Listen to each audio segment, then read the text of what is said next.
Hello मित्रांनो, आपल्या नवीन blog मध्ये आपलं स्वागत आहे। तर मित्रांनो, आता आपण आलेलो मुंबईला। मुंबईला बाणगंगा। तर बाणगंगाला येण्यासाठी तुम्हाला एक छोटासा रस्ता आहे, जास्त मेहनतीची गरज नाही आहे, शॉर्टकट आहे। मुंबई सीएसटी बस डिपो 108 नंबरची बस पकडायची आहे, बाणगंगा म्हणायचं। बाणगंगा तुम्हाला 20 रुपये तिकीट आहे येण्यासाठी। इथं तुम्हाला आपलं आता इथं आपण बाणगंगा आता उभा आहे या जागी। तुम्हाला दाखवतो, या साईडला मारुतीचं मंदिर आहे, त्या एक साईडला मारुतीचं मंदिर आहे। हे बघा, तुम्ही समोर बघू शकते बालगंगा आहे। या बालगंगेचं असं वैशिष्ट्य आहे की प्रभू श्रीराम प्रभू लक्ष्मण या जागी आलेले होते माता सीतेला आणा जाण्यासाठी। तर ते इथं आलं, प्रभू श्रीरामला ताण लागली, तर आपलं प्रभू लक्ष्मणनं काय केलं, इथं बाण मारला। या जागेवर बाण मारला, 10 ते 15 फूट पाणी उंच उडलं या जागी। बघा, इथून तुम्हाला दिसेल पाणी। या जागी बाण मारून पाणी काढलेलं आहे।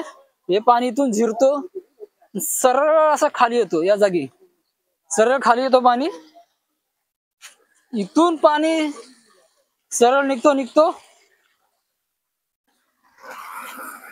आणि तो कुंड आहे बघा, इथून पाणी निघतो सरळ।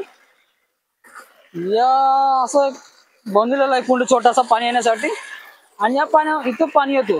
हे पाणी 12ही महिने आटत नाहीये, पावसाळा असो, उन्हाळा असो, हिवाळा असो, कधीही तुम्ही बघा हे पाणी। आणि तुम्हाला एक आश्चर्याची गोष्ट वाटेल, मुंबईमध्ये 4 साईडनं समुद्र आहे, त्या समुद्रामध्ये हे पाणी गोड निघलेलं आहे। इथं बाण मारला, हे पाणी गोड आहे, पाणी कोणी पिऊ शकते। इथं पाणी पिण्यासाठी येतात लोक, आंघोळ करण्यासाठी येतात लोक, देवाची पूजा करण्यासाठी पाणी घेऊन जातात, इथं पिंडदान वगैरे करतात। इथं हे पाणी बघा, पाणी एवढं स्वच्छ आहे ना, तुम्ही बोलण्याचं घाण पाणी, एकदम स्वच्छ पाणी आहे आणि गोड पाणी आहे, आणि पाणी एकदम थंड पाणी आहे। तुम्हाला दाखवतो, ही बाणगंगा आहे। या कुंडामधून पाणी येतो आणि या गंगामध्ये जमा होतं। पण असं एक रहस्य या गंगाचं, हे पाणी कधीही आटत नाही। 12 महिने, पावसाळा असो, उन्हाळा असो, हिवाळा असो, 12 महिने पाणी आटत नाही। जेवढं पाणी आहे तेवढंच राहतं। या पायऱ्या दिसत असेल तुम्हाला, या पायऱ्याच्या वरी पाणी येणार बी नाही ना खाली जाणार बी नाही, जेवढं पाणी आहे तेवढं दिसल। या पाण्यामध्ये आता सध्या बघा मासे आहेत, कासव आहेत, आणि तर जागे जागे पिंडदान केले जातो या जागी। ते बघा, तुम्हाला दाखवतो पाणी, पाण्याची स्पीड बघा किती आहे। पाणी तुम्हाला वाटतात बी ना की पाणी आहे, कम आहे, पाण्याची एकदम स्पीड आहे। तर तुम्हाला फिरून दाखवतो आम्ही, चप्पल घालूयात।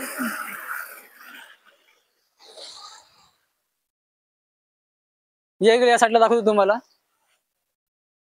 इकडे सगळीकडे आता पिंडदान केले जातो, श्राद्ध वगैरे करतात या साईडला। मग आपण जरा साईडनं जाऊया। हे बघा, हे आता इथं श्राद्ध वगैरे करतात सगळीकडे, पण इथं तुम्ही बघू शकता इतकं सुंदर नजारा आहे। हर वर्षी इकडे भरपूर लोक जातात। आता हळूहळू पब्लिकची संख्या वाढत आहे, पहिले 1-2 जण होते, पण आता भरपूर पब्लिक येते। पाण्यामध्ये तुम्ही बघू शकता, तुम्हाला व्हाईट मासे सुद्धा दिसले बघा, व्हाईट कलरचे मासे आहेत। हे बघा, व्हाईट कलरचे मासे,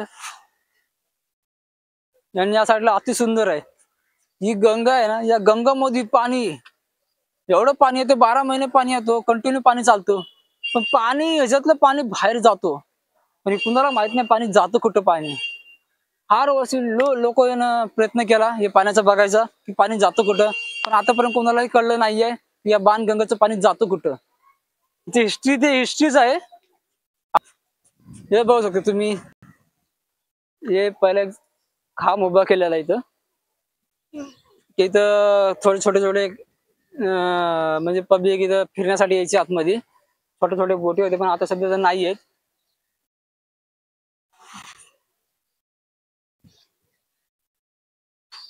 हे बघा, आता तुम्ही बघू शकता गंगा आहे ना, आता 150 फूट राहिलेली आहे गंगा, 150 मीटर।